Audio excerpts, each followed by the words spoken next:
서울금융혁신 토론회는 금융관계기관 및 금융 관련 전문가들의 금융정책에 대한 의견을 모으고 적절한 금융정책 수립을 위해 토론의장을 마련하여 금융환경 개선과 서울의 글로벌 금융중심지로서의 도약에 기여하고자 하여 개최되었습니다.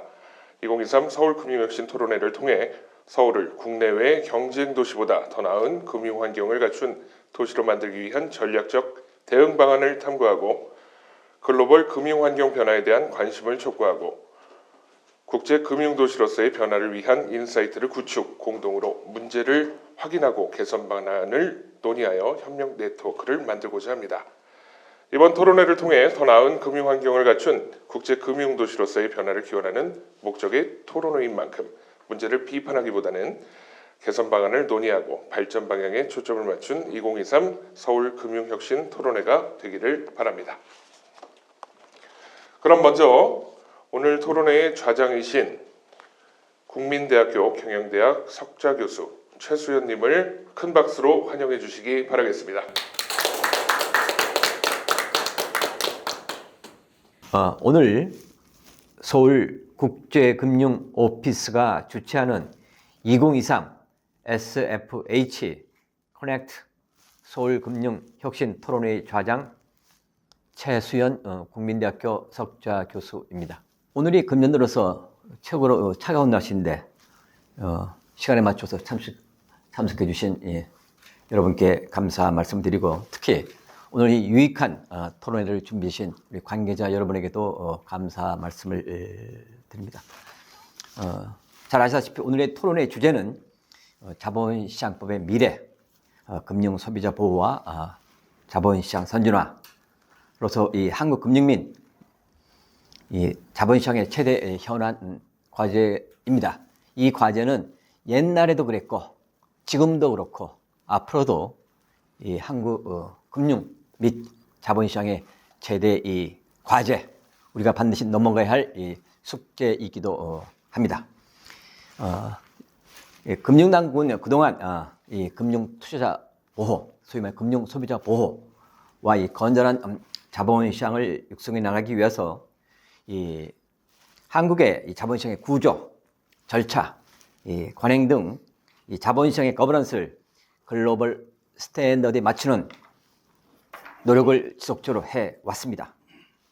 금년 2월에는 지금 말해서 STO 토큰 증권 발행 제도 도입을 발표하였고, 6월에는 가상자산 이용자 보호법을 제정하는 등 자본시장 선진화를 위한 정책적 노력을 기울이고 있습니다. 그러나 우리가 처한 대내외 상황은 그리 녹록치가 않습니다. 대외적으로는 우리 모두가 잘 아시다시피 글로벌 인플레이션과 고금리 지속 등으로 글로벌 경제 침체 속에 최근 이스라엘과 하마스의 무력 분쟁 등으로 이 대외 의존도가 높은 한국 경제의 불확실성이 점차 커지고 있습니다. 이러한 대내외 경제의 불확실성은 자본시장의 변동성을 확대시킬 우려가 있는 등 시장 불안 요인이 될 우려가 있습니다. 대내적으로도 여러 가지 걱정되고 우려되는 사항이 연이어서 발생하여 왔습니다.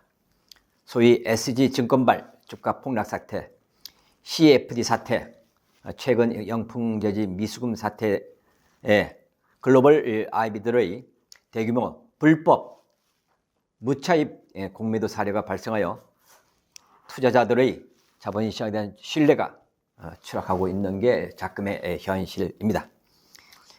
이와 같은 우려되는 사항에 대응하여 금융당국은 철저한 조사와 엄정한 제재로 대응하는 가운데 11월 6일 어제부터 내년 6월 말까지 공매도를 전면 금지하고 전향적인 공매도 재선 개선을 추진할 것을 발표하였습니다.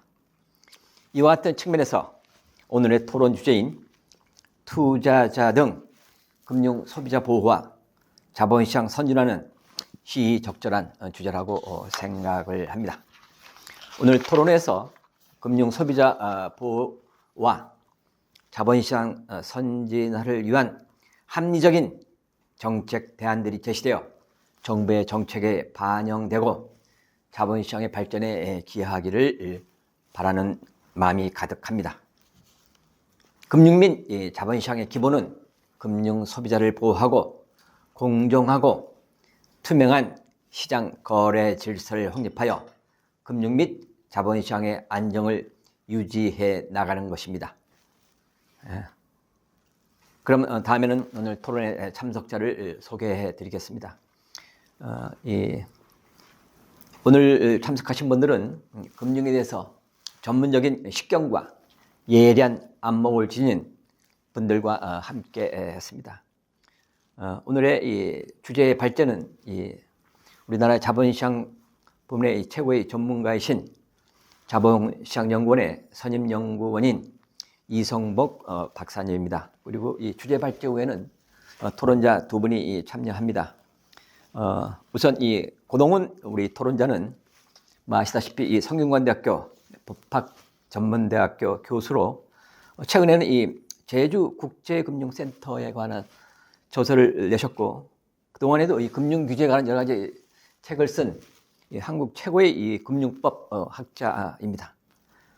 오늘 토론에 좋은 말씀 부탁드립니다. 그리고 이기환 토론자는 인하대학교 금융투자학과 교수님입니다. 그리고 학교 가시기 전에는 이 YG 에셋 자산운용 대표이사를 역임하셨습니다. 그래서 이론과 실무를 모두 겸비하신 분입니다. 그래서 오늘 이론과 실무의 여러 가지 관계랄까요? 좋은 말씀 기대를 합니다. 다음은 토론회 진행에 대해서 말씀을 드리겠습니다. 그래서 발제자가 한 20분 내외 시간은 편하게 발제를 하시고 그 다음에 이 토론자와 발제자가 참여하는 자유 토론을 한 45분 가량 진행을 하도록 하겠습니다. 그래서 시간에 구애되지 마시고 좋은 말씀, 시장 발전을 위한 여러 가지 유익한 말씀을 해주시기를 바랍니다. 자, 그럼 먼저 우리 이성복 선임 연구위원님의 주제 발표가 하겠습니다. 네, 자본시장 연구원의 이성복입니다.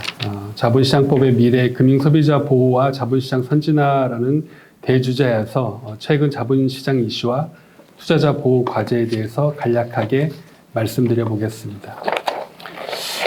우선은 오늘 발표 자료는 저의 개인적인 견해에 따른 것으로 자본시장 연구원의 공식 입장이 아님을 먼저 좀 밝히고 싶습니다. 왜냐하면 좀 민감한 이슈들이 있기 때문에 먼저 이것을 말씀드리고 제 발표를 이어가도록 하겠습니다.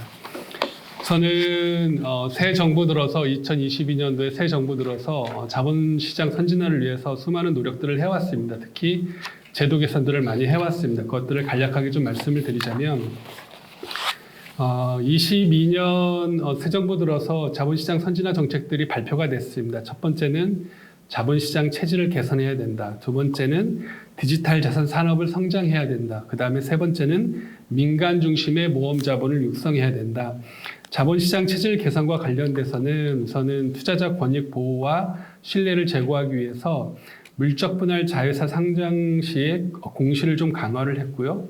그 다음에 불공정 거래의 효과적 근절을 위해서 과징금 증권거래 제한 제도를 도입을 했습니다. 또한 최근에 문제가 많이 제기되었던 불법 공매도 및 그 연계행위 적발자에 대해서 처벌을 강화하고 장기 차입 공매도에 대해서는 보고 의무를 부과하는 등 여러 가지 제도들을 개선한 바 있습니다. 또한 글로벌 정합성 제고를 위해서 코리아 디스카운트 요인을 해소하는 작업들을 진행을 했고요. 그 다음에 한국 거래소 외에 대체 거래소를 새로 설립해서 자본시장의 경쟁도를 높이고자 노력했습니다. 디지털 자산 산업 성장과 관련돼서는 올해 초에 가상자산 이용자 보호에 관한 법률을 제정을 해서 가상자산을 이용하는 금융 소비자들, 투자자들을 보호하도록 했고요. 그 다음에 증권형 토큰 증권을 도입함으로써 좀 더 가상자산이 제도권 하에서 증권처럼 보여지는 가상자산들을 제도권화해서 규율하도록 그렇게 했습니다. 그리고 가상자산 사업자에 대한 감독과 투자자 보호 제도를 강화하기로 노력했습니다. 실제 2022년을 뒤돌아 봤을 때 자본시장연구원에서 금융당국하고 여러 가지 많은 논의들을 했습니다. 그래서 앞서 말씀드린 정책 방향과 관련돼서 상당히 많은 노력을 했고요. 그 중에서 대표적으로 말씀드리자면은 2022년 6월에는 상업펀드 시장을 어떻게 육성할 것이며 투자자를 보호할 것인지에 대해서 심도 깊게 논의한 바가 있고요. 그 다음에 2022년도에는 금융당국의 자본시장 선진화 정책 방향 중에 하나로서 ESG가 많이 제시가 됐는데 ESG와 관련된 논의들도 많았습니다. 그리고 또 한 가지 좀 더 강조하고 싶은 거는 2022년 9월에 코리아 디스카운트의 요인들이 무엇인가를 실제 구체적으로 연구를 해서 어떻게 하면 우리나라가 해외에서 제대로 대우를 받을 수 있을까라는 그런 부분들에 대해서 그 제도 개선의 방향들을 제시하고 그 다음에 계속 추진하고 있는 상황입니다. 2023년도 올해 들어서의 자본시장 선진화 정책 방향에 대해서 말씀드리겠습니다. 크게 세 가지로 볼 수가 있는데요. 첫 번째는 자본시장이 미래 성장 동력 확충을 뒷받침해야 된다는 측면이 있고요. 두 번째는 금융 범죄 사기로부터 국민들을 확실히 보호해야 된다. 그 다음에 세 번째는 글로벌 스탠다드에 부합하는 자본시장을 만들어야 된다는 것입니다. 이를 위해서 각각 살펴보면은 우선은 성장 가능성이 높은 벤처 혁신 기업에 실제 자금을 투입할 수 있도록 쉽게 투자할 수 있도록 공모 성장형 기업 성장 집합 투자 기부라는 제도를 도입을 했고요. 그 다음에 2025년부터 우리나라에서 ESG 공시가 의무화되는데 ESG와 관련된 공시 내용들도 구체화하는 작업들을 했습니다. 사실 최근 2, 3년 동안 SNS나 채팅방이나 유튜브를 통해서 주식 리딩방이 상당히 많이 기승을 했는데요. 이러한 그 양방향 소통 채널을 이용한 영업을 금지하고 손실보전, 이익보장 약속 등 유사 투자 자문업자들이 이런 주식 리딩방에서 불법적인 행위를 하는 것들을 규제하는 제도들을 정비를 했습니다. 그다음에 자본시장이 선진화되려면은 결국에는 자본시장이 글로벌 스탠다드에 부합해야 되는데 이를 위해서 우선은 외국인들이 쉽게 한국에 들어와서 투자할 수 있도록 외국인 등록 제도를 폐지했고요. 그 다음에 국내 상장사들이 공시를 할 때 국문으로만 공시하지 말고 영문으로도 공시하도록 그렇게 조치를 지금 하고 있습니다. 그 다음에 배당 제도도 친화적으로 할 수 있도록 배당 정보를 미리 알려주고 그 배당 정보에 따라서 투자자들이 기업에 투자할 수 있도록 조치를 하고 있습니다. 그 다음에 사실 2021년도에 이제 사모펀드 때문에 문제가 많았는데 그 이유 중에 하나가 공모펀드에 대한 매력도가 많이 떨어져서 사모펀드로 많이 몰린 측면들도 있는데 공모펀드의 경쟁력을 좀 제고할 필요가 있다는 문제의식을 갖고 현재 공모펀드의 수익성 제고 및 투자자 저변 확대를 위해서 노력하고 있는 상황입니다. 이렇게 연초에 금융당국이 정책 방향을 발표한 이후에 벌써 11개월이 거의 다 지나가고 있습니다. 저희 자본시장 연구원은 사실 금융당국과 올해에도 2022년과 마찬가지로 매월 그 릴레이 세미나를 통해서 자본시장 선진화를 위해서 많이 노력을 해왔습니다. 2023년도 2월에는 자사주와 투자자 보호라는 제목으로 그리고 3월에는 기업 M&A 지원, 금융투자업의 글로벌 경쟁력 강화 방안이라는 제목으로 릴레이 세미나를 펼쳤고요. 그 다음에 4월에는 ESG 평가시장의 투명성, 신뢰성 제고 방안, 투자업의 글로벌 영역 확대라는 제목으로도 세미나를 개최한 바 있습니다. 매월 5월에도 그렇고 6월에도 그렇고 7월에도 그렇고 10월에도 그렇고 매월 이렇게 중요한 주제를 가지고 금융당국과 정책적인 노력과 함께 했고 논의를 함께 해왔습니다. 그러면 금년 들어서 그 자본시장의 이슈가 무엇인지에 대해서 간략하게 좀 말씀드리겠습니다. 우선 금융시장 환경이 많이 바뀌었습니다. 금리가 저금리 시대에서 갑자기 고금리 시대로 전환이 되면서 사실 모든 경제 주체들이 지금 힘들어지고 있는 상황입니다. 금리가 사실 오르기 시작한 때는 2021년 8월인데요. 이때 당시는 기준금리가 0.5%였습니다. 근데 현재 2023년 1월까지 10차례 인속되어서 현재 기준금리가 3.5%를 유지하고 있습니다. 최근 10년 동안 예년에 없던 고금리 상태이기 때문에 자본시장에서 상당히 큰 변수로 작용하고 있습니다. 시장금리는 가파른 기준금리 인상으로 인해서 빠르게 인상하고 있는 상태입니다. 작년 10월에 한때 레고 사태로 일시적인 유동성 경색이 일어났고 그때 당시에 시장금리가 급등한 바가 있습니다. 언제라도 이러한 상황이 재발될 수 있기 때문에 상당한 유의가 필요한 경제 상황이라고 볼 수가 있겠습니다. 한편 기준금리는 계속 이렇게 오르고 있는데 시장 유동성은 아직까지는 소폭 증가하는 추세를 유지하고 있는 상황입니다. 협의통화라고 해서 이제 보통 M1이라고 하는데 한국은행이 관리하는 유동성 기준 중에서 그래도 두 번째로 본원통화 다음으로 높은 M1은 2022년 9월부터 전년 동월 대비 증가율이 마이너스로 전환했습니다. 그 얘기는 뭐냐면 협의통화는 지금 현재 감소하고 있다라고 볼 수가 있습니다. 왜냐하면 기준금리를 올리고 있기 때문에 그리고 고금리 상태이기 때문에 시장의 유동성이 조금씩 감소하는 추세인 건 맞는 것 같습니다. 그러나 이거보다 조금 넓은 의미의 그 시장 유동성인 M2나 아니면 금융기관 유동성이나 광유 유동성은 2022년 초부터 증가율은 감소하고 있지만 여전히 증가율이 플러스입니다. 그런 측면에서 아직까지는 시장 유동성이 예전 수준만큼 빠르게 증가하고 있지 않지만 어느 정도 수준을 유지하고 있다라고 볼 수가 있습니다. 외환 보유액도 좀 관심을 가질 필요가 있습니다. 사실 미국의 기준금리가 5.5% 우리나라 3.5%이기 때문에 약 2%포인트 차이가 납니다.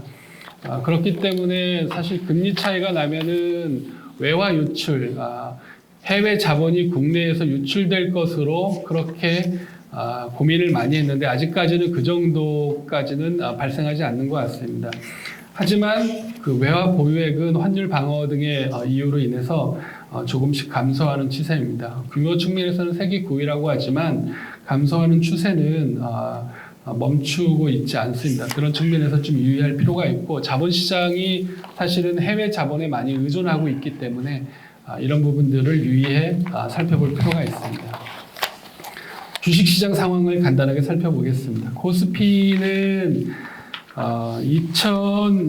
2021년 6월에 거의 고점을 찍고 나서 3,000포인트를 상회하고 나서 지금은 현재 2,400을 기점으로 해서 등락을 하고 있는 것 같습니다. 어제 코스피가 상당히 큰 폭으로 상승을 하기는 했지만 이게 얼마나 오래 갈지에 대해서도 많이 고민하고 있는 상황입니다. 코스닥은 어제를 빼면 최근 3개월간 급격하게 계속 하락하고 있는 상황이었습니다. 이렇듯 자본시장 여건이나 환경이 상당히 좋지 않은 상황입니다. 이런 와중에 더욱더 안 좋았던 것은 2023년이 어떻게 보면 역사적으로 볼 때 자본시장에서 가장 많은 사건 사고가 일어난 해라고 볼 수가 있습니다. 사실 자본시장에는 잘 알려지지 않은 사건, 그러니까 사회적인 이슈가 되지 않는 사건들이 항상 있기는 마련이었습니다. 하지만 2023년은 이상하게도 사회적으로 큰 이슈가 되는 사건들이 너무 많이 일어나서 좀 당황스러운 측면들도 있습니다. 이게 왜 그럴까라는 생각을 해봤을 때 원래 있었는데 발견을 못한 건지 아니면 없었는데 새로 생겨난 사건인지에 대해서 좀 생각해 볼 필요가 있다는 생각은 듭니다. 우선은 2023년 올해 4월에 SG증권발 그 주가 폭락 사태가 발생했는데 소위 라더견 사태라고 하는데 실제 주가 조작 세력들이 주가를 올린 다음에 대량 매도로 무더기 하한가가 발생한 사례입니다. 그래서 이게 일시적인 현상일 거로 생각했는데 이러한 주가 폭락 사태가 올해만 해도 한 3번, 4번 정도가 이렇게 발생을 했습니다. 결국에 그 원인을 살펴보니까 그 CFD라고 해서 차익결제 거래에 대한 관리 감독이 미흡했다라는 점입니다.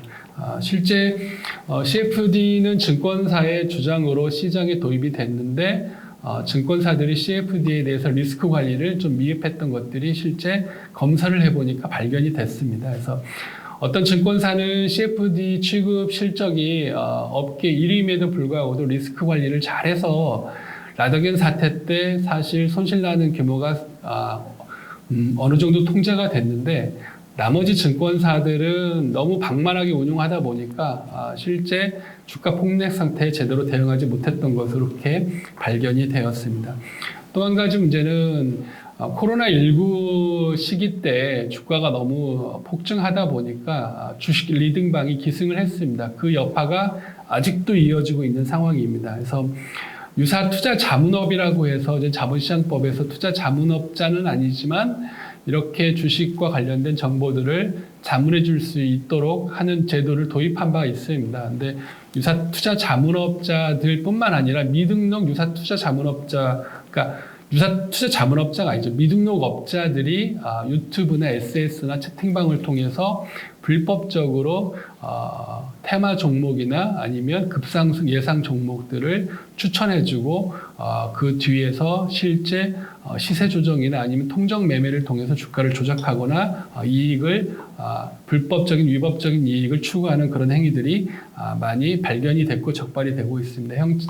현재 경찰청에서도 이러한 사항들에 대해서 예의주시하고 있고 범죄자를 책출하는 데 많은 노력을 기울이는 걸로 알고 있습니다. 또 한 가지 2023년에 아까 최수연 석좌 교수님께서 말씀해 주셨지만 그 외국계 증권사들의 불법 공매도가 상당히 많이 적발이 됐습니다. 그래서 올해 3월에 최초로 불법 공매도에 대해서 과징금을 부과했고요. 그 다음에 9월까지 금감원 발표에 따르면은 30명에 대해서 불법 행위자에 대해서 105억 원 정도의 과태료 또는 과징금을 부과한 상태입니다. 근데 여기서 주목할 만한 부분은 이렇게 과징금, 과태료를 부과받은 위법 행위자들의 30명 중에서 21명이 외국인이라는 점입니다. 이 부분에 대해서는 우리가 좀 생각해 볼 필요가 있다고 생각을 합니다. 그 다음에 그 10월 달, 그러니까 지난달이죠. 영풍 제지발 대규모 미수금 사태가 발생을 했습니다. 영풍 제지는 사실 유동성이 적은 그런 종목이기 때문에 주가 조작 세력들이 맘만 먹으면 쉽게 올릴 수 있는 그런 주식이었다는 게 발견이 됐습니다. 그러다 보니까 2023년에만 들어서 거의 주가가 7배 오르고 그리고 차익 실현을 위해서 매도하면서 사실 그 선의의 투자자들이 한 5천억 정도의 미수금이 발생을 하고 또 증권사 입장에서는 리스크를 제대로 관리하지 못한 그런 책임을 지금 묻고 있는 상태입니다. 또 한 가지는 올해 2차 전지에 대한 그 관심들이 많다 보니까 사실 많은 그 2차 전지 관련 회사들이 2차 전지와 관련된 사업 공시를 한 거로 이렇게 조사가 됐습니다. 그런데 이 중에서 약 55% 정도가 사업 공시를 했음에도 불구하고도 이와 관련된 추진 실적이 전혀 없는 것으로 그렇게 조사가 된 바 있습니다. 이처럼 2023년에 일어난 자본시장의 사건, 사고만 보더라도 자본시장의 신뢰가 어디에 있을까라는 의문을 갖게 하고 있습니다. 그리고 투자자 입장에서는 자본시장에 와서 투자를 함으로써 재산 증식을 하거나 또한 자본시장에서 유동성을 공급하는 역할을 한다고 생각을 했는데 이렇게 불법적인 행위들이 기승을 하다 보니까 투자자들 입장에서도 자본시장에 대한 어떤 신뢰를 잃거나 그리고 자본시장이 대외적으로 봤을 때도 우리나라 자본시장이 너무 건전하지 못한 게 아니냐라는 그런 의문을 갖게 하였습니다. 그럼에도 불구하고도 아까 말씀드린 것처럼 우리나라는 자본시장 선진화를 위해서 계속 2년 동안 노력해 왔습니다. 그러면 자본시장 선진화를 위해서 노력해 왔지만 2023년에 이런 불법 행위들 그리고 사건 사고들이 발생한 점들을 미뤄 봤을 때 자본시장 선진화도 중요하지만 투자자 보호도 중요한 게 아닌가라는 그런 생각을 해봅니다. 그런 차원에서 투자자 보호 방향과 과제에 대해서 간략히 말씀드리겠습니다. 우선은 저도 이제는 금융당국하고 일해보기도 하고 그 다음에 자본시장의 업계하고도 일해보기도 할 때 이런 생각을 가끔 합니다. 자본시장의 선진화, 발전은 주요 핵심 과제이고 투자자 보호는 마치 양념과 같은 양념처럼 넣는 것 같은 그런 생각들이 좀 약간 깔려있는 듯한 생각을 합니다. 근데 저는 이런 생각이 좀 바뀌어야 된다고 믿고 있습니다. 자본시장이 지속 가능하고 궁극적으로 선진화되려면 결국에는 투자자 신뢰가 밑바탕에 깔려 있어야 됩니다. 그렇기 때문에 투자자 보호에 대한 인식 전환이 매우 필요하다고 생각을 하고 있고요. 두 번째는 작년 올해 유난히 이제 자본시장에서의 불법 위법 행위자에 대해서 엄정한 제재를 하고 있습니다. 상당히 좋은 방향이라고 생각을 합니다. 그런 측면에서 투자자 신뢰를 훼손하는 불법 행위자에 대해서는 강력한 제재를 일관되게 집행할 필요가 있다고 생각을 합니다.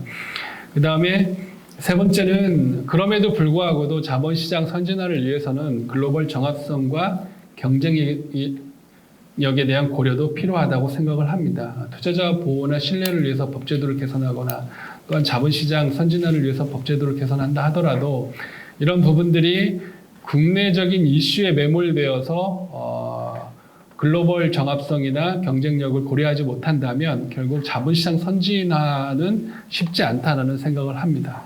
이런 세 가지 기본 방향으로 제가 생각한 투자자 보호에 관련된 정책 과제를 제시하자면은 우선은 자본시장에서 우리나라는 좀 유난히 개인 투자자 비중이 상당히 높습니다. 그래서 속된 말로 개인 투자자들이 사실 우리나라 주식시장을 떠받들고 있다는 말까지 있습니다.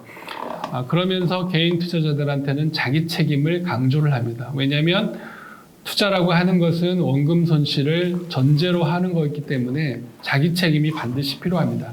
그러면 어떻게 생각해 보면 우리가 그럼 개인 투자자들한테 자기 책임을 묻는 어떤 과정이 있었는가라는 측면을 좀 생각해 볼 필요가 있습니다. 현재 금융소비자보호법에 따르면은 모든 금융상품 판매 과정에서 금융소비자의 적합성을 평가하도록 그렇게 규제를 하고 있습니다. 근데 우리나라에서는 특이하게 주식 위탁매매 계좌를 개설할 때는 그 고객의 적합성을 평가하지 않습니다. 과연 이 고객이 주식 투자를 하면서 자기 책임을 가질 만큼 적합한지에 대해서 평가를 하지 않습니다. 만약에 이런 평가 절차가 있다면 주식 투자자에게 개인 투자자들에게 자기 책임을 강조할 충분한 근거도 될 수 있다고 생각합니다. 따라서 미국에서처럼 주식 위탁매매 계좌 개설 시에는 적합성 평가를 실시하는 게 필요하지 않을까라는 생각을 하고 있습니다. 두 번째는 그 자본시장 불공정 거래제에 대한 제재를 일관되게 강화할 필요가 있다고 생각합니다. 사실 이번에 상당히 어려운 제도를 도입을 했습니다. 불공정 거래자에 대해서 부당이득의 2배까지 과징금을 제재할 수 있는 제도를 도입한 바 있습니다. 그리고 내년 1월부터 시행할 예정인데 이러한 과징금 제도가 좀 더 실효적으로 집행될 수 있도록 금융당국에서 좀 더 노력을 많이 해야 된다고 생각을 합니다. 제도만 만들어 놓고 이걸 집행하지 않으면 사실은 무효하기 때문에 이 제도를 10분 활용할 필요가 있다는 생각을 합니다. 이를 통해서 자본시장에 대한 투자자의 신뢰를 확실히 제고할 필요가 있다고 생각합니다. 엊그제 사실 기습적으로 이제 공매도 6개월 전면 금지를 발표했는데 이 발표 자료는 사실 그 전날 토요일 날 만든 자료입니다. 저도 이렇게까지 빨리 발표할 줄은 모르고 이렇게 만든 자료이기 때문에 약간 민감하지만 제 의견을 말씀드리자면 자본시장 상황과 관련 없이 공매도 종목을 강행 규제로 제한하거나 공매도 자체를 금지하는 것은 누구도 인정할 거라고 생각합니다. 자본시장 선진화의 측면에서는 바람직하지 않다고 생각합니다. 또한 우리나라에서는 무차입 공매도는 불법입니다. 분명히 불법인데 이 무차입 공매도에 대한 정의가 우리나라와 해외는 약간 좀 다릅니다.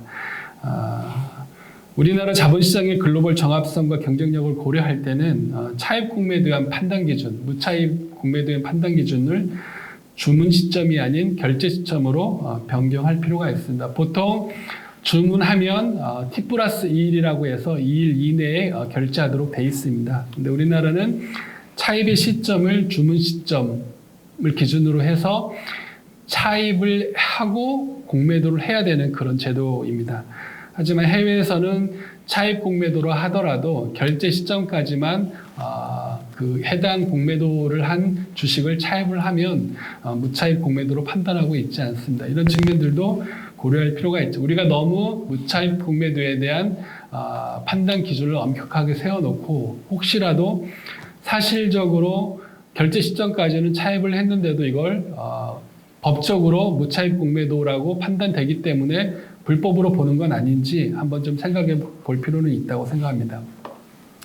그럼에도 불구하고 공매도로 인한 투자자에 대한 인식은 상당히 부정적이고 실제 공매도의 긍정적인 역할과 부정적인 역할에 대한 의견들이 분분한 가운데 있기 때문에 투자자, 그 다음에 공매도와 관련돼서는 기관 투자자, 그 다음에 외국인 투자자와 개인 투자자 간의 어떤 그 격차가 있기 때문에 개인 투자자를 보호하는 측면들은 좀 고민해 볼 필요가 있다고 생각합니다. 우선은 공매도 대주를 할 때 개인 투자자의 선택권을 좀 강화할 필요가 있다고 생각합니다. 두 번째는 여기에 적진 않았지만 대주에 대한 수수료를 좀 합리화할 필요가 있습니다. 사실 개인들이 자신의 주식을 기관 투자자나 외국인 투자자한테 대출해 주면서 사실은 기관 투자자나 외국인 투자자들이 공매도를 통해서 상당한 수익을 얻을 수 있는 기회를 얻음에도 불구하고도 개인 투자자들이 대주를 함으로써 얻는 수수료는 매우 낮습니다. 그래서 이런 부분들은 좀 합리화할 필요가 있다. 공매도는 상당히 위험한 투자 전략입니다. 그래서 개인 투자자들에게 공매도를 허용하는 것에 대해서는 상당히 조심할 필요가 있습니다. 하지만 개인들이 공매도에 대해서만큼은 선택권 그리고 합당한 대가를 받도록 해주는 게 투자자 보호 측면에서 상당히 필요하지 않을까라는 생각을 합니다. 이상으로 제 발표를 마치도록 하겠습니다. 감사합니다. 네, 이성복 선임연구원님 발표 수고 많으셨습니다. 그리고 좋은 내용의 발표 감사 말씀 드립니다. 지금 들으신 것처럼 2020년도하고 금년도에 들어서 정부의 이 정책적 노력, 금융 소비자 보호, 투자자 보호와 이 자본시장 선진화를 위한 여러 가지 제도 개선 노력에 대해서 말씀드렸고, 특히 최근에 이 공매도 이 금지 관련해서도 이 내용과 앞으로의 이 개선 방향에 대해서도 말씀을 들으셨습니다. 자, 이와 관련해서 우리 이 토론자 분들의 이 자유로운 의견 개진을 듣도록 하겠습니다. 우선 먼저 우리 고동훈 교수님 한 말씀 해주시겠습니까? 예. 네. 발제자이신 이 박사님, 좋은 발표 잘 들었습니다. 특히 이제 자본시장에 있어서 투자자 보호가 근본적으로 자본시장 선진화의 지름길이 된다고 하는 그런 지적은 아주 중요한 것 같습니다. 오늘의 주제도 바로 이제 그런 것 때문에 하는데, 그리고 이제 특히 여러 이제 자본시장에서 발생한 사건 사고에 대해서도 잘 정리를 해주셨고, 그런데 이제 그 한 가지 들으면서 좀 궁금했던 거는 물론 사건 사고가 당연히 일어날 수 있죠. 근데 더 중요한 거는 그 사건 사고를 분석을 해서 다음에 재발이 되지 않도록 하는 게 굉장히 이제 중요한데, 즉 제도 개선을 제대로 하는 게 중요한데, 지금 뭐 작년 올해 사건 사고를 많이 말씀을 해주셨지 않습니까? 그러면서 이제 간단히 이제 그 원인에 대해서 언급은 잠깐 한 게 있어요. 예를 들어서 이제 차액 결제와 관련해서는 결국 관리 감독이 이제 미흡한 게 아니냐 이런 지적을 했었는데, 그래서 저는 전반적으로 이런 궁금이 되더라고요. 이런 사건 사고가 일어났을 때 제도 개선을 어떻게 하느냐고, 분석을 어떻게 해야 되느냐. 그래서 제가 이제 이 박사님한테 여쭤볼 거는, 이 지금 사건 사고의 발생의 원인이 뭐냐, 근본적으로. 어떻게 이거 보고 계신지. 그 다음에 이제 두 번째는, 과연 금융감독 당국, 내지는 이제 금융당국이 이런 사건 사고가 발생을 했을 때 제대로 대처를 하고 있느냐. 법제 개선이 제대로 이루어지고 있느냐. 이런 걸 좀 짚어야 되지 않을까 하는 생각이 드는데, 이제 거기에 대해서 좀 의견이 있으면 이제 말씀을 해주시면 도움이 되지 않을까 생각이 되고, 그 다음에 이제 우리가 보통 자본시장이라고 하면 저는 그렇게 얘기를 하고 싶어요. 분류를. 우선 이제 투자자들이 직접 투자하는 시장이 있을 테고, 이제 지적하신 것처럼 뭐 주식 투자를 한다든지 여기서 발생하는 이제 투자자 보호가 있고, 두 번째는 이제 소위 얘기하는 간접 투자 시장이 있지 않습니까? 뭐 이렇게 소위 얘기하는 이제 펀드 상품에 우리가 투자하는 방법. 그리고 이제 세 번째가 요새 이제 최근에 등장하고 있는 이 가상자산 시장. 물론 이 가상자산 시장이 과연 이게 자본시장에 대해서이냐라고 하는 데 대해서는 뭐 논란의 소지는 있을 것 같아요. 우리도 항상 얘기를 한 것처럼 가상자산이라는 특성 때문에 이게 별도의 시장으로 봐야 되는 게 아니야. 뭐 그런데도 불구하고 지금 현재 우리나라는 이제 이 규제 체계의 접근을 어떤 금융위원회가 관할 걸 갖고 지금 자본시장 쪽으로 들어오고 있지 않습니까? 그래서 과연 이게 그 바람직한 거냐. 무슨 얘기냐면, 일부에서는 지금 얘기가 가상자산의 특성을 고려해서, 이 금융감독 당국이 아닌 새로운 전문성을 가진 감독기구가 나타나서 이 시장을 규제 감독해야 되는 거 아니냐. 그래야 결국은 투자자 보호가 되는 거 아니냐. 이런 얘기도 많이 나오고 있거든요. 그래서 이제 그런 면에서도 우리가 발전해서 한번 의견을 주시면 좋고요. 그 간접 투자 시장과 관련해서는 제가 이 얘기를 드리고 싶어요. 다 아시는 것처럼 그 우리 펀드 상품, 그 사모펀드 상품에 대한 불안전 판매와 그 이 환매, 이 금지 사태가 우리 굉장히 큰 반향을 일으켰지 않습니까? 뭐 2019년, 20년 걸쳐서 말이죠. 그래서 사실은 이 박사님도 발표 자료에 언급이 되어 있지만 2022년도에 이제 금융당국이 이제 종합적인 검토를 해서 방향을 제시를 해서 제도 개선을 좀 했어요. 그런데 저는 아직도 이 제도 개선이 미흡한 부분이 많다. 즉, 이 투자자 보호하기에는 좀 미흡하다는 생각이 들어요. 예를 들어서 제일 큰 문제가 뭐냐면 일반 투자자들에게 과거에 허용을 안 했던 거를 1억 이상만 투자를 하면 그 위험이 높은 사모펀드 시장에 투자를 하도록 했거든요. 2015년에 자본시장법 개정하면서 그 제도를 도입을 했는데 결국은 그게 이 사모펀드 시장에 문제를 일으킨 거죠. 뭘 얘기를 하느냐. 이 제도 개선이 굉장히 중요한데 잘못 판단을 하면 문제가 많다는 거죠. 그래서 아까 제가 서두에 말씀드린 것처럼 제도 개선을 할 때 어떤 문제가 있고 어떤 방향으로 해야 되는지 이게 굉장히 중요하다 이런 말씀을 드리는 거예요. 그래서 그때 제조치 다 아시겠지만 그냥 일반 투자자인 경우에도 1억을 3억으로 금액 상향 조정하는 정도로만 그쳤어요. 근데 그게 과연 사모펀드 시장의 본질적인 투자자 보호를 위한 제도 개선일까요? 네. 그리고 이 박사님한테 여쭤보고 싶은데 저는 아니라고 봐요. 사모펀드 시장이라고 하는 기본적으로 전문 투자자만이 들어가야 되는 시장이거든요. 그런데 우리가 제도 설계를 잘못해서 그 금액만 1억, 3억만 있으면 투자를 허용해 주겠다고 하는 게 이게 굉장히 문제이고, 외국, 특히 미국 시장을 보면 절대 일반 투자자들이 들어가지 못해요. 왜냐하면 사모펀드 시장이 기본적으로 위험성이 높은 거기 때문에.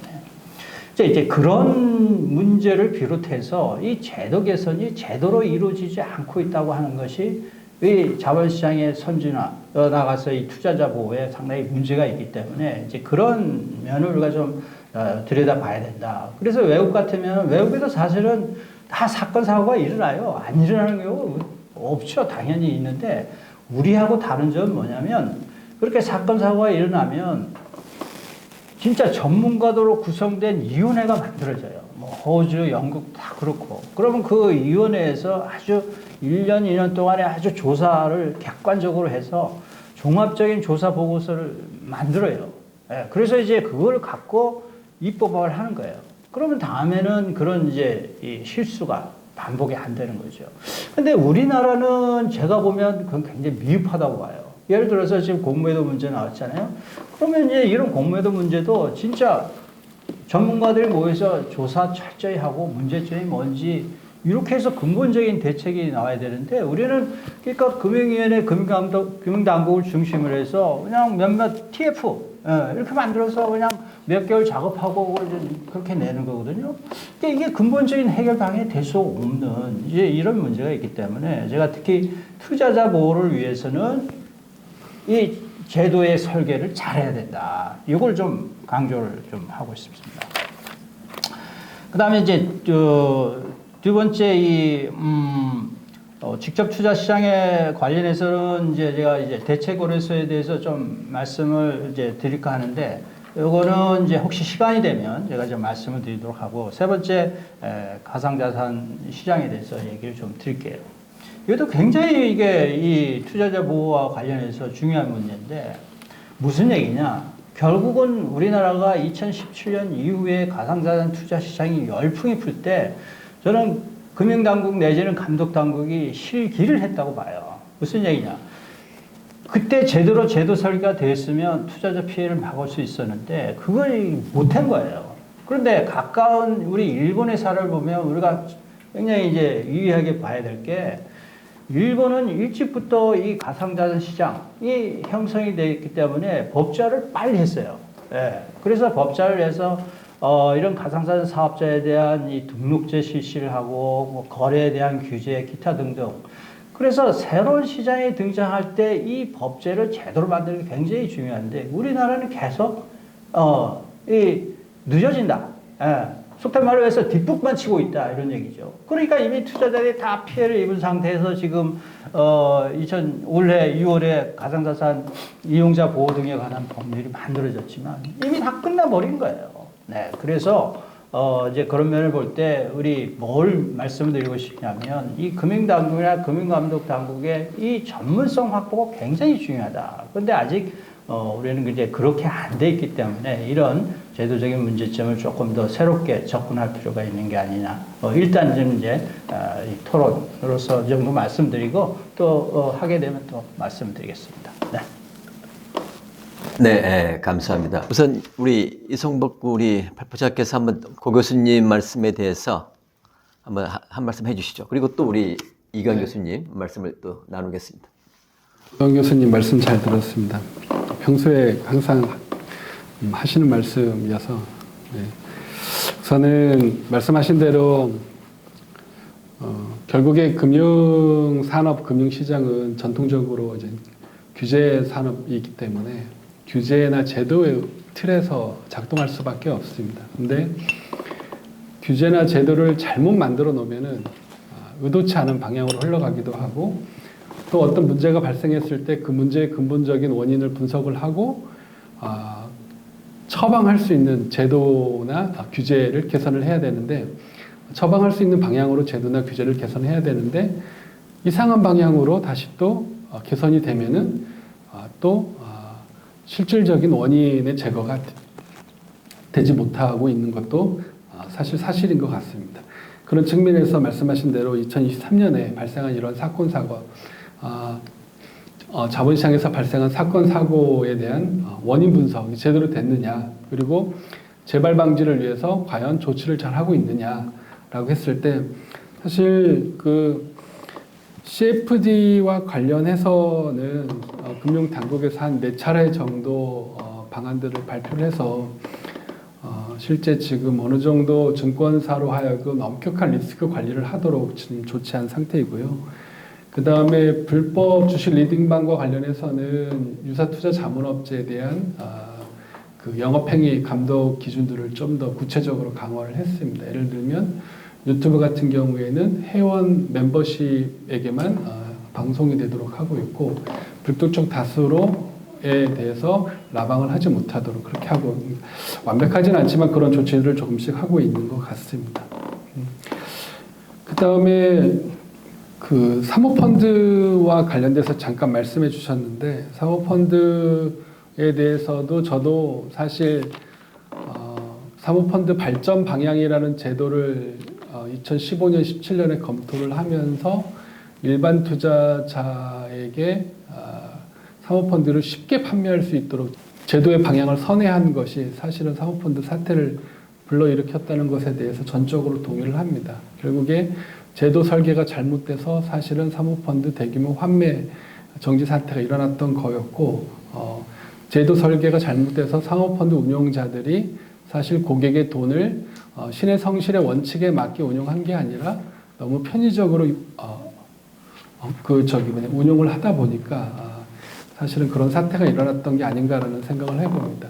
근데 2023년 자본시장 사건 사고를 쭉 보면은 사실은 2021년 사모펀드 대규모 환매 전지 상태와 그 원인은 똑같다고 생각합니다. 결국에 돈이 있는 곳에 탐욕을 부리는 자들이 불법적이고 위법적으로 행동을 하기 때문에 사실은 이런 문제들이 발생한다고 생각하는데 저는 특히 자본시장에서 이런 위법적이고 불법적인 행위자가 근절될 수는 없다고 생각을 합니다. 언제든지 어떻게든 나타날 수 있다고 생각하고 이 부분은 규제나 제도만으로는 방지할 수도 없다고 생각을 합니다. 언제나 있을 수밖에 없다고. 왜냐하면 저희가 법적으로 민법적으로는 형법적으로 완벽하게 법제도를 만들어놔도 범법 행위들이 발생하는 것을 보면은 자본시장도 마찬가지라고 생각을 합니다. 그래서 물론 제도 설계도 매우 중요한데 저는 아까 말씀드린 것처럼 제도의 집행이 훨씬 더 중요하다고 생각합니다.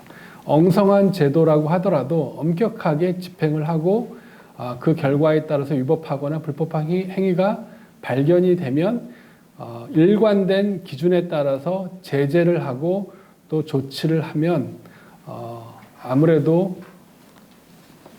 이런 불법적이고 위법적인 행위가 없어지지 않을까. 다만 그 제재나 조치들이 단순하게 솜방망이어서는 안 되고 실제 경제적 그리고 그 실질적인 그 불이익을 받을 수 있을 만큼의 강력한 제재여야 제재의 효과가 있을 거라고 생각합니다.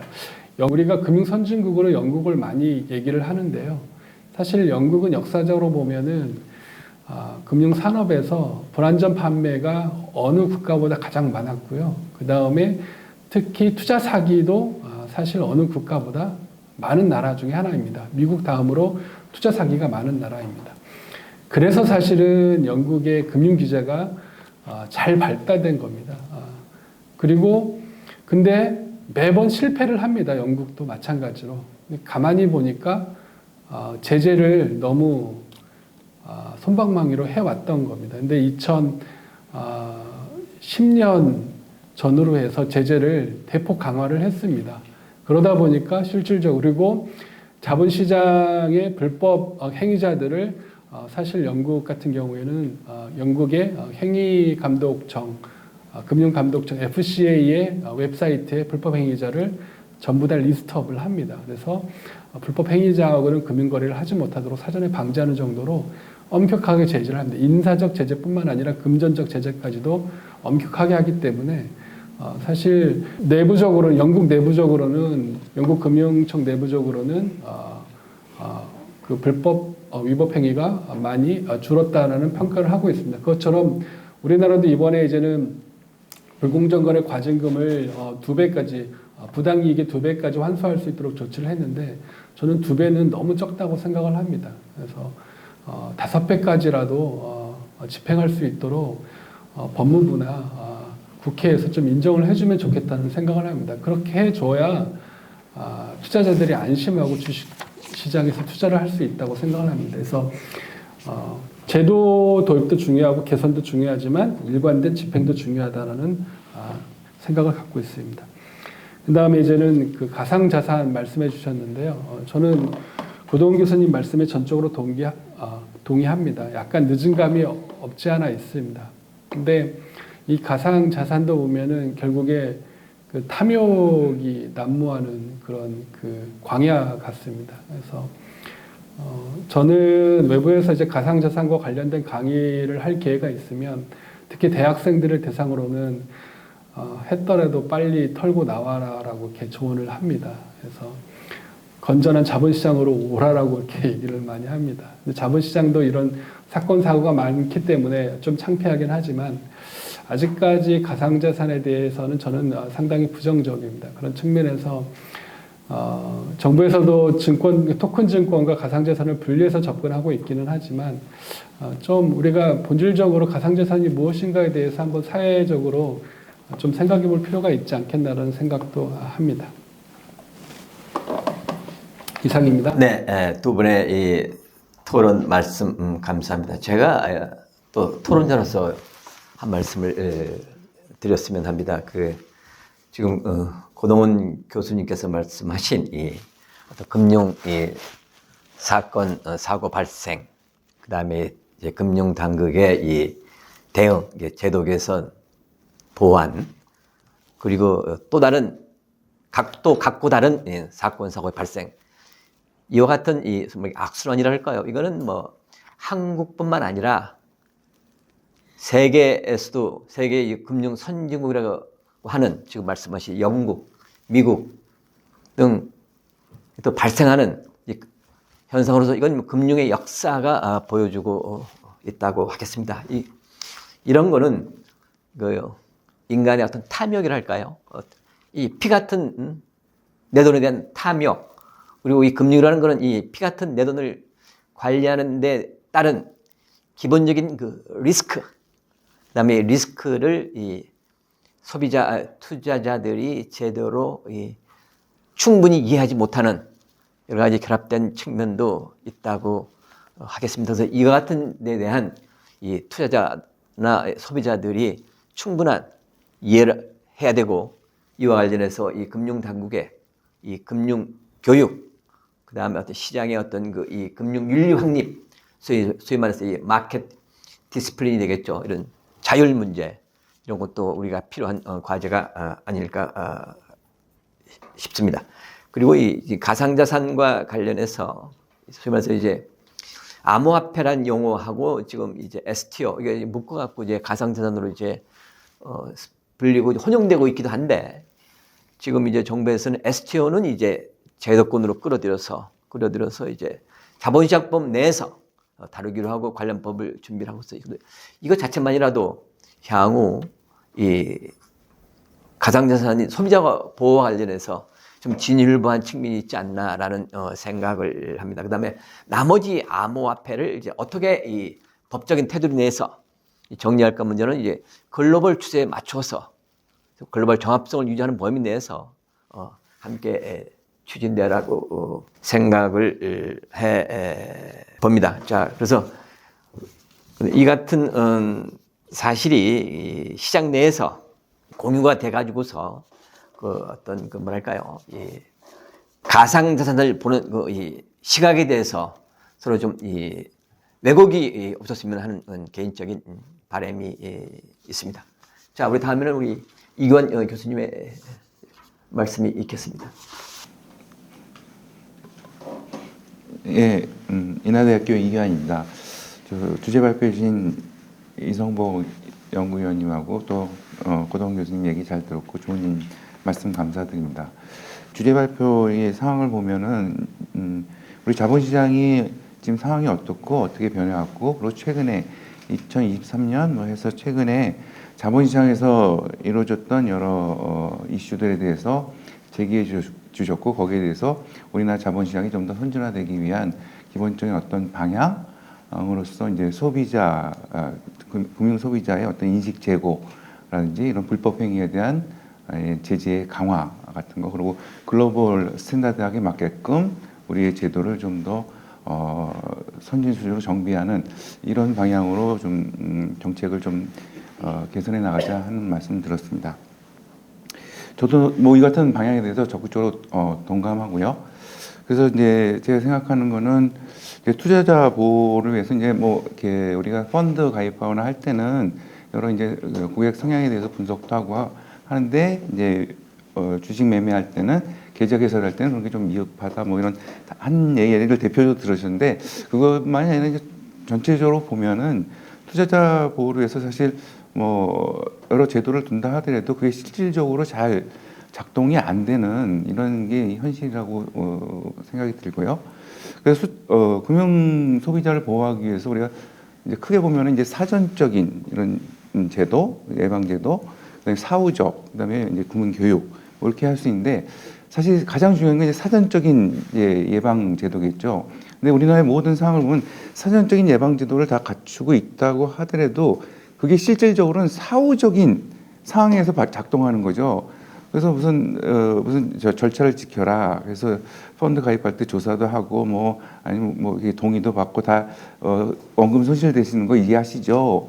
하고 사인도 받고 뭐 다 할 수 있지만 그게 사실 그 시점에 우리가 이제 실제 금융거래를 하면 그거에 대해서 잘 인지제도로 이게 작동되는 게 아니라 그 행위 자체는 사후적으로 사고가 났을 때 면피하기 위한 수단으로 작동을 하기 때문에 이게 사전적인 예방이 사실 실제로 안 이루어진다는 거죠. 그래서 좀 더 이런 사전적인 이런 예방 제도에 대한 좀 강화가 필요하겠다라는 생각이 들고요.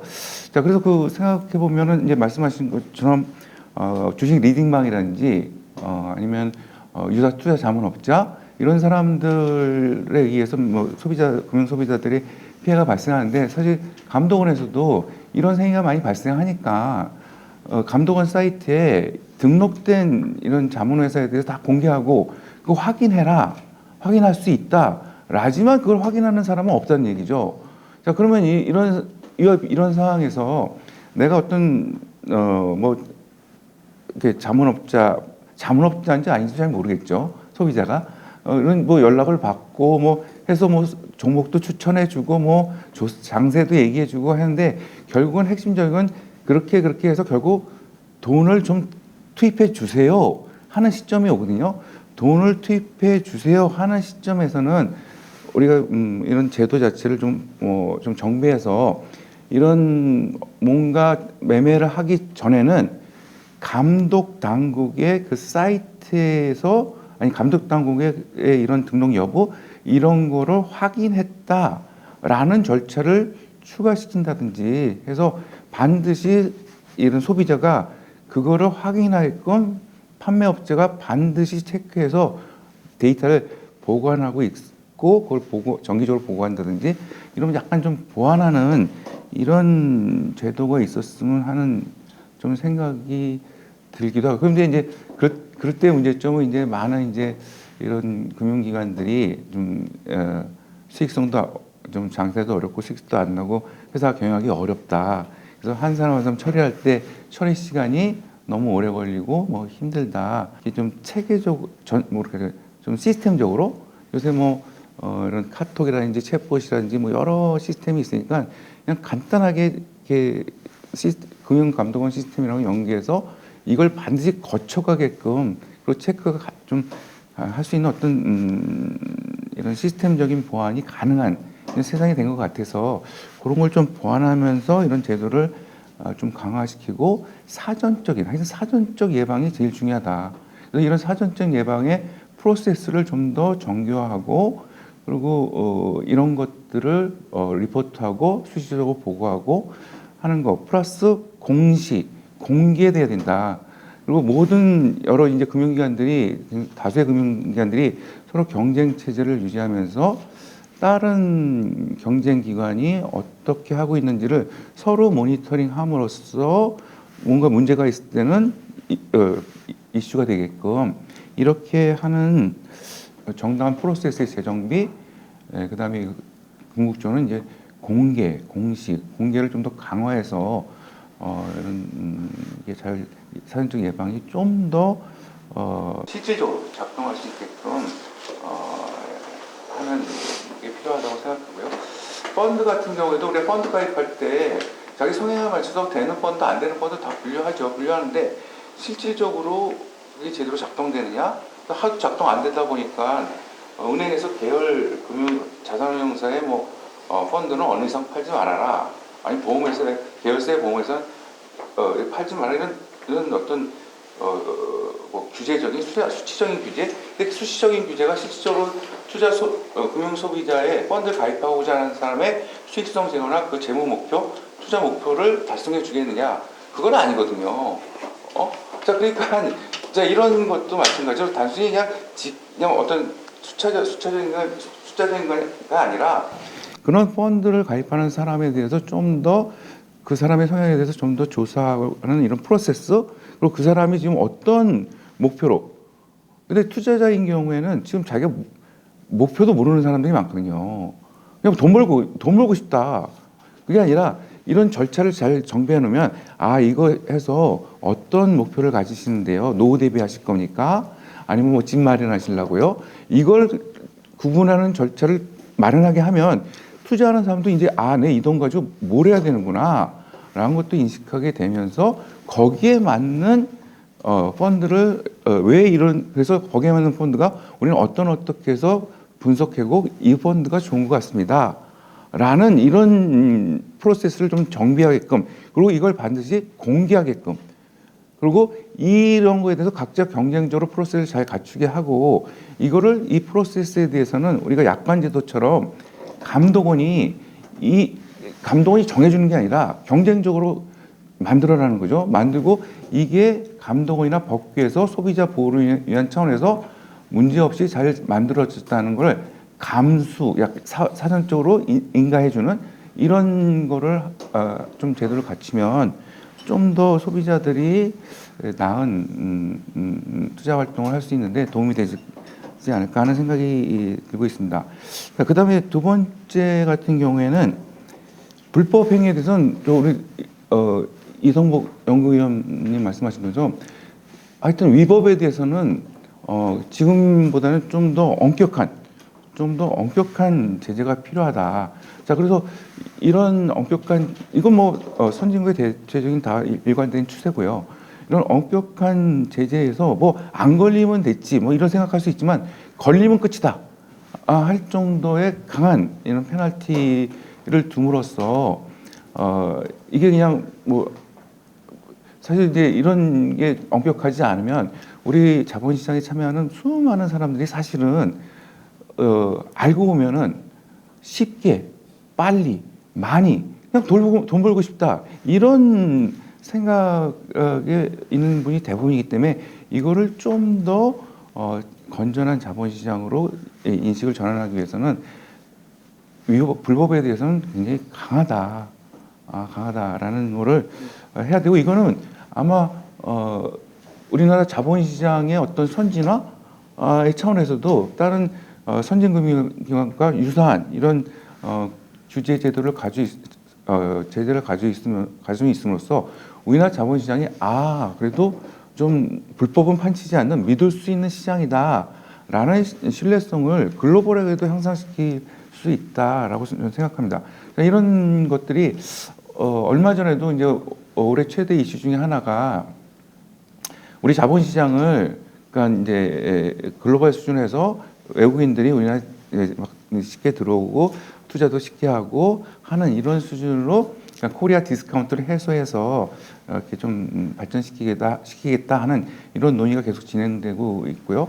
그런 논의의 진행 차원에서 아까 말했던 이런 강력한 제재, 불법에 대해서는 그 플러스 이런 코리아 디스카운트 해소할 때 이제 많이 얘기됐던 것 중에 하나 외국인 아이디 철폐 폐지 이런 것도 있지만 또 배당제도 같은 것도 얘기했는데, 사실 배당제도 같은 경우에는 하도 외국인들이 우리나라에 가장 불만이 큰 요인이 배당제도였기 때문에 그걸 하도 컴플레인해서 그거 어렵다는 상법도 다 개정하고 자본시장도 개정해서 사실 실질적으로는 거의 선진국 수준에 할 수 있는 수준으로 법 개정은 다 이루어졌다. 액면까지도 안 할 수도 있다. 근데 액면까지도 안 할 수도 있는데 안 하는 기업은 아무도 없다라는 거죠. 자, 그러니까 제도는 지금 고쳐놨는데 이걸 좀 더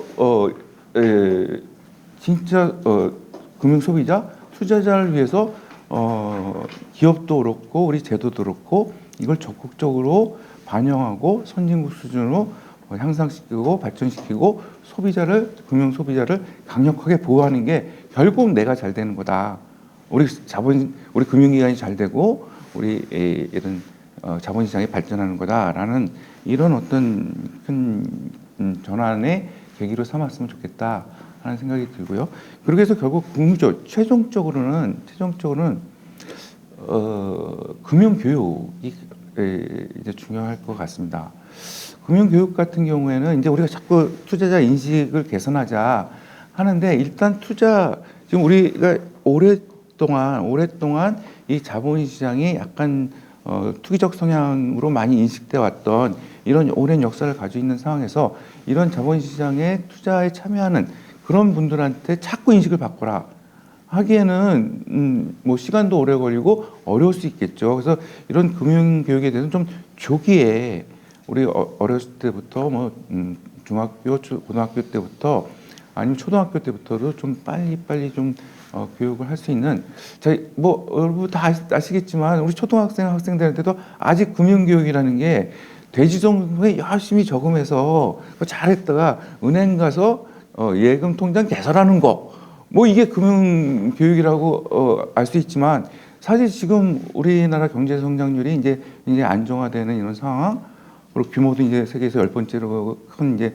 선진국으로 성장하기 때문에 향후에도 과거와 같은 고도 성장을 이루기 좀 힘든 그렇지만 물가 상승률은 계속 어느 정도 발생하는 이런 상황이 앞으로 향후에도 미래에도 지속될 거라고 가정했을 때 사실 지금은 금리가 좀 높지만 향후에 우리 또 좀 성장률이 이제 안정화되면서 지금 같은 금리는 좀 이렇게 좀 2%에서 2%대로 좀 장기적으로 하향 안정화될 추세라고 본다면 사실은 은행 열심히 아껴서 은행에 저축하는데 2% 뭐 1% 예금이자 주는데 물가 상승률은 2.5% 이러면 사실 실질적으로 은행에 저축한다는 게 자기의 재산을 계속 축소시키는 이런 상황이 발생할 수 있는 이게 계속 미래에 발생할 가능성이 높다라는 상황에서 저축과 투자라는 게 뭐가 다르고 투자라는 게 어떻게 하는 거고 그리고 장기적으로 이렇게 이런 자본시장에 투자를 할 경우에 이제 우리 은퇴 계속 이슈가 되지 않습니까? 은퇴 후에 충분하게 은퇴 설계도 할 수 있고 그런 것만이 아니라 좋은 기업을 장기적으로 투자해서 하면 그 기업도 굉장히 발전하게 되고 그 기업이 발전하게 되면 우리나라 전체 나라가 지속적으로 발전하게 되고 나라가 발전하면 개인들한테도 일자리도 많이 생기고 월급도 오르고 개인도 발전하는 이런 순선환으로 돌아갈 수 있다라는 이론과 함께 좀 조기 교육이 굉장히 좀 필요하다라고 생각하고 있습니다. 그래서 우리 교육부나 이런 데 보면 최근에는 뭐 이런 AI라든지 빅데이터, 인공지능 이런 거 관련해서 뭐 이렇게 창의재단 같은데 이제 돈 줘서 뭐 이렇게 지역별로 막 돈 이제 나눠줘서 불러서 초등학교, 중학교, 고등학생들 집합. 근데 그 조기 교육은 이제 집합 교육을 해야겠죠. 아무리 이제 온라인 교육이 발전해도 아마 조기 교육은 아마 집합 교육 해야 될 것 같은데 그래서 해서 집합해서 교육하는데 굉장히 돈을 많이 투입하는 제가 이런 사회를 보고 있는데 저 금융교육도 좀 과감하게 좀 이렇게 조기 교육을 위해서 집중적으로 투자하고 또 서울시도 거기에 좀 같이 협조해서 했으면 좋겠습니다. 네, 마치겠습니다. 이교현 교수님 좋은 말씀 감사합니다.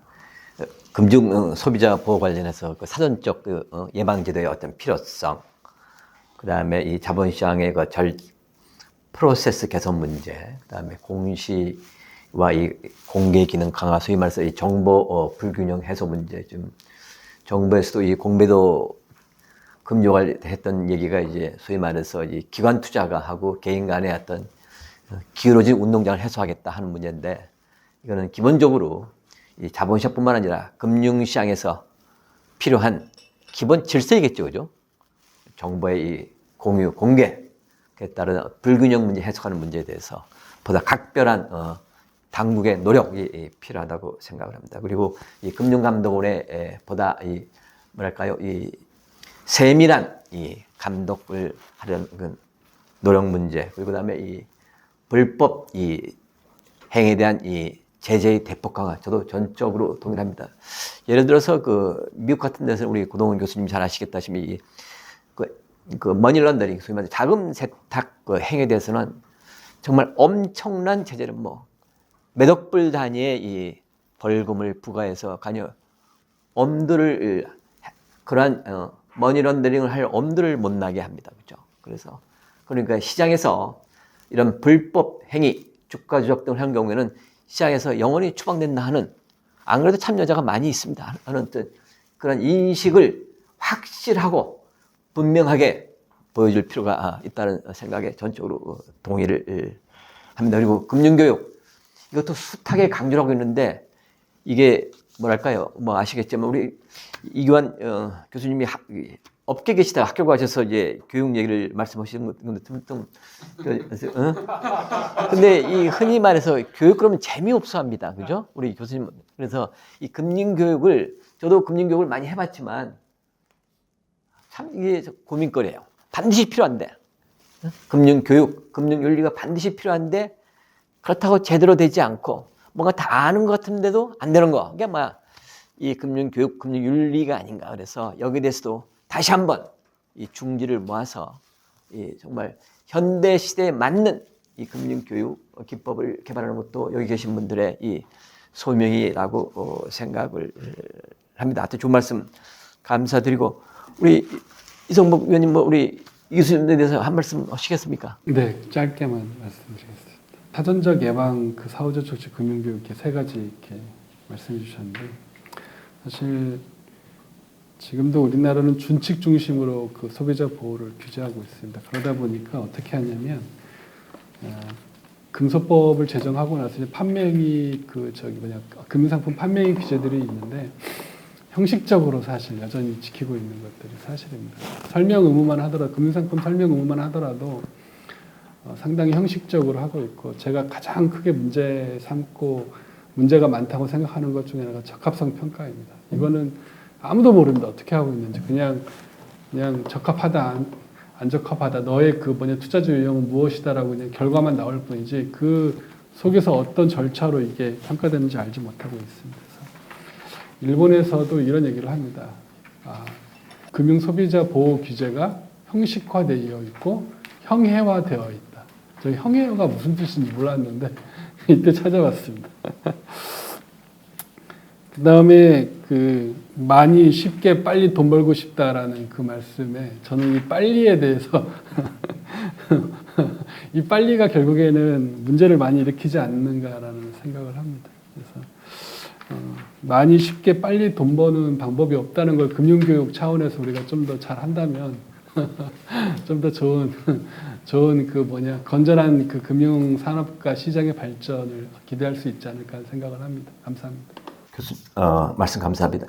제가 이제 토론을 마무리 앞서 제가 두 가지 말씀드렸는데, 하나는 이제 공매도 관련해서 말씀을 드리고, 하나는 여러분들께 제가 사회자로서 한번 말씀을 나누고 싶은 사항이 있습니다. 그래서 첫 번째 이 공매도 관련해서는 아까 고동훈 교수님께서도 지적을 하셨는데, 어떤 대책 마련에 있어서 장기간에 걸쳐서, 이게 장기간에 무조건 시간을 끌자는 얘기가 아니라 충분한 실증 분석, 왜 그런 사고가 발생했는지에 대해서 충분한 실증 분석을 통해서 거기에 적합한 대책을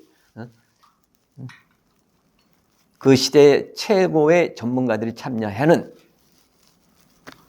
TF랄까요? 그런 걸 만들어서 대책을 내놓는 게 맞다고 생각을 합니다. 그래서 지금 공매도도 영원히 금지된 게 아니고 한시적으로 내년 상반기까지 금지됐으니까 그럼 내년 하반기에는 해야 될 거 아니겠어요? 한다 그러면은 그래서 그에 따라서 충분한 기존에도 몇 번 우리 전면 금전 사례가 있어요. 외국과 달리 그죠. 그래서 거기에 대해서 물론 실종 분석을 했지만 다시 한번 점검을 해서 그리고 이번 사태가 아까 우리 이성목 위원님도 말씀하셨듯이 단기간에 주가 상승을 할 것인지 그 장기간에 어떨지는 앞으로 두고 봐야 되는 사항 아니겠습니까? 여기에 대해서 충분한 실증 분석을 하고 그에 따라서 지속적으로 집행 가능한 대책이 나오도록 당국에서 물론 그러고 있겠지만 다시 한번 강조를 하고 싶습니다. 그리고 오늘 많이 나온 단어 하나가 이 자율, 마켓 디스플레인, 그 다음에 이 규제, 그 다음에 이런 책임이라는 단어가 나오는데 여러분께서도 아시다시피 지금 은행권에서는 이제 그 내부 직원들 사고에 따른 그 내부 통제 문제 그러면서 어떤 그 책임 이제 책무 이렇게 영어로 하면 이 responsibility가 아니라 accountability 이런 측면에서 이제 소위 말해서 책임성의 범위를 강화했다라는 이제 등장을 합니다. 그리고 이제 이 자본시장법에 내에서도 지금 사고가 발생하니까 내부 책임을 묻는데 과연 그러면 이 우리가 이 통제 시스템에는 사실 내부 통제보다는 외부 통제 시스템이 훨씬 많이 있습니다. 그 외부 통제에 대한 부실에 대해서 책임을 누가 질 것이냐는 문제도 있단 말이에요. 그래서 이 당국에서 이 어떤 사건 사고에 대해서 대책을 세우고 책임을 묻는 것도 매우 중요하지만 그에 따라서 그럼 그런 책임이 제대로 집행될 수 있도록 그들에 대해서 시장에 대해서 회사에 대해서 어떤 자율 기능을 뭐랄까요 강화해서 그에 따라서 시장이 움직일 수 있는 것도 매우 중요합니다. 뭐 선진국에서는 이 규제와 통제보다는 자율 기능이 더 강조되고 있지 않습니까? 그래서 우리가 궁극적으로는 선진 시장이 되려고 그러면 그러한 추세를 가야 된다고 생각합니다. 그래서 여기에 대해서 이 자율과 규제 이런 책임에 대해서 우리 고동 교수님이라든지 우리 한 말씀 부탁드리겠습니다. 아주 중요한 얘기라고 생각을 하고 또 동의를 합니다. 시장이 제대로 작동하기 위해서는 제가 아까 서두에 말씀드린 것처럼 제도 설계도 중요하지만 집행 단계 우리 발표자님도 그렇고 토론자님도 강조를 했었지만 이 불법 행위, 부당 행위에 대한 제재 강화 조치 아주 기본적입니다. 다들 아시겠지만 외국 특히 뭐 미국이나 영국의 사례를 보면 문제가 생기면 이 제재 조치를 아주 강하게 하죠. 다시는 할 수 없도록. 우리 쉬운 얘기로 우리 교통범칙금 있지 않습니까? 금액이 올라가면 다 신경 쓰죠? 똑같습니다. 이것도. 그래서 우리 이 연구점도 아까 발표적인 말씀을 했지만 이 불공정 거래에 의해서 부당이득을 지금 2배 정도로 일단 거기도 굉장히 잘한 거예요. 그런데 저도 개인적으로는 진짜 5배, 10배 이상으로 해서 진짜 다시는 이걸 할 수 없도록. 그러니까 제재가 약하다 보니까 그래 한번 주가 조작 일 저리고 감옥 한번 갔다 올게. 그러면 내 평생 먹고 살 걸 갖고 있는데 이런 생각을 한단 말이에요. 그러니까 다시 재발이 되고 이런 건데 진짜 그런 생각을 못 갖도록 이렇게 이제 하는 게 굉장히 중요하고 결국은 이제 우리 좌장님께서 잘 언급을 한 것처럼 이 어카운터블리티가 굉장히 중요하거든요. 특히 내부 통제 강화라든지 이제 이런 측면에서 좀 더 우리가 제도사하게 저도 계속 강조를 하는 의미가 내부 통제가 왜 잘 안 되느냐. 결국은 이제 내부 통제가 문제가 돼서 사건이 발생했을 때 이 최고 경영자들이 지금 책임을 지지 않는 구조로 돼 있거든요. 법제가. 그러니까 최고 경영자가 책임을 안 지니까 별로 신경을 안 쓰는 거예요. 그래서 전에 말씀 같은 이런 경우에도 최고 책임자, 즉 CEO들이 대표이사들이 책임을 진다. 문제 생기면 신경 쓰고 직원들 독려하겠죠. 야, 사고 일으키지 마라. 굉장히 중요하다. 그게 결국 책임 문제 좀 굉장히 동의하고. 그다음에 이제 세 번째 이제 제가 이렇게 들어보니까 자장님도 그렇고 금융교육을 굉장히 강조를 하시고 잘 안 된다고 말씀하시잖아요. 그게 원인이 여러 가지가 있을 수 있지만 그래서 제가 이렇게 제안을 하고 싶은 거는 지금 금융교육이 여러 군데서 하거든요.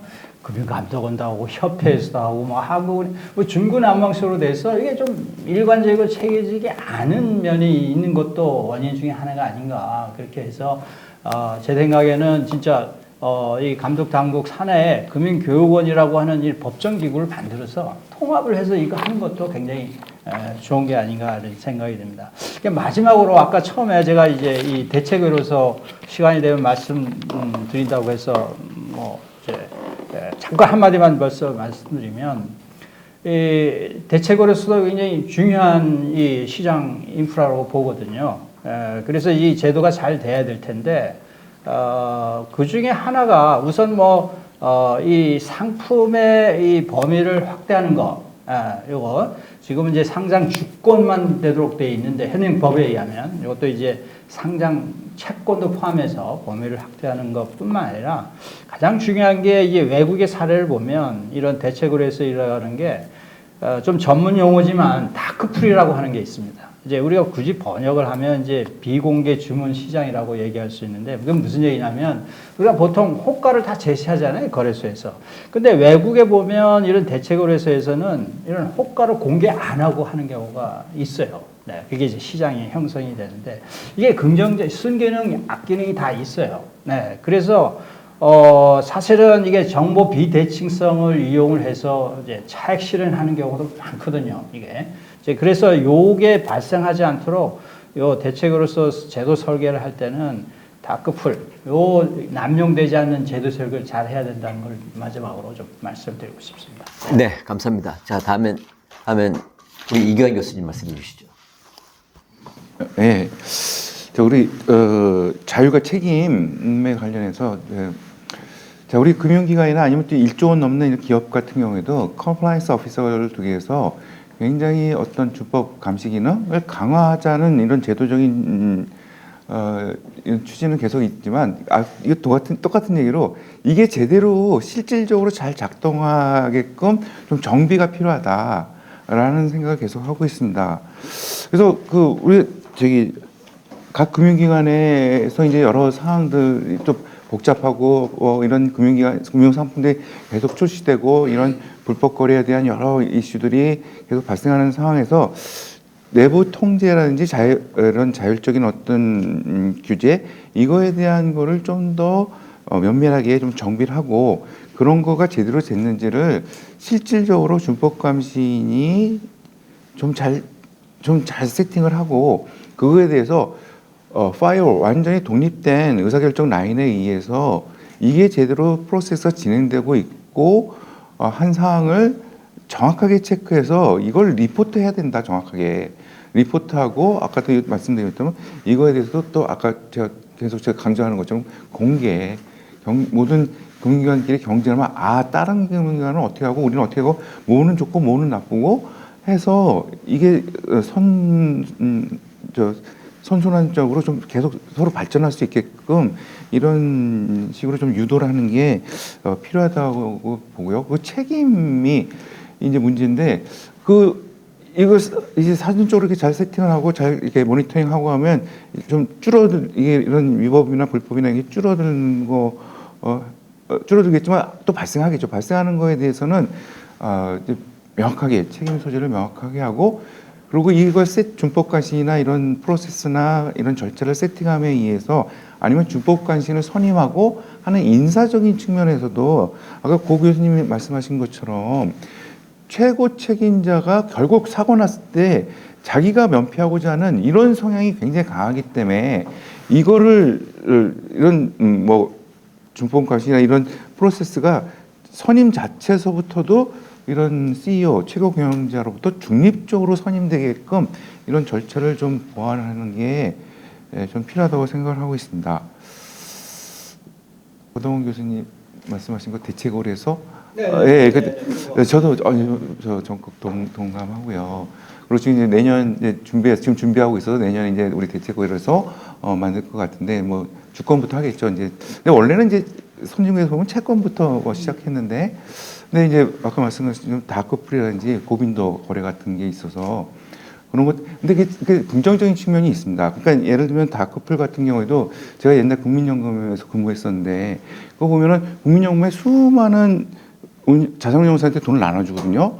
나눠주는데 어떤 데는 삼성전자 사고 어떤 데는 팔고 근데 이걸 다 자문계약으로 해서 하면서 이 모든 어떤 데 사고 어떤 데 팔고 주문 내면 수수료만 계속 높아지는 거죠. 그러니까 파는 거 사는 것도 다 국민연금 돈이니까 이걸 매칭시켜서 거래시키면 사실 국민연금 전체로 보면 코스트 이펙티브한 이런 상황이 발생할 수 있는데 근데 문제는 이런 것 때문에 불법적인 행위가 발생한 사례가 발생했기 때문에 선진국에서도 근데 우리 코리아 디스카운트를 해소하기 위해서 이런 대책으로 해서도 좀 세우고 하는데 할 때 이런 외국인들은 이런 대체 거래를 통해서 수수료도 싸게 하고 근데 다크풀까지 활용할 수 있다면 기관 투자가를 더 섭외해서 자기가 더 성장할 수 있는 이런 기회도 되기 때문에 근데 이런 거를 수용할 수 있으면서도 불법을 예방할 수 있는 이런 전산 시스템이 갖춰져야 된다. 근데 그러려면 자 지금 자본금 좀 모아서 대체 거래소 좀 조그맣게 해서 시작해 보겠다는데 이런 업자한테 이렇게 광범위한 시스템이 구축이 필요하다.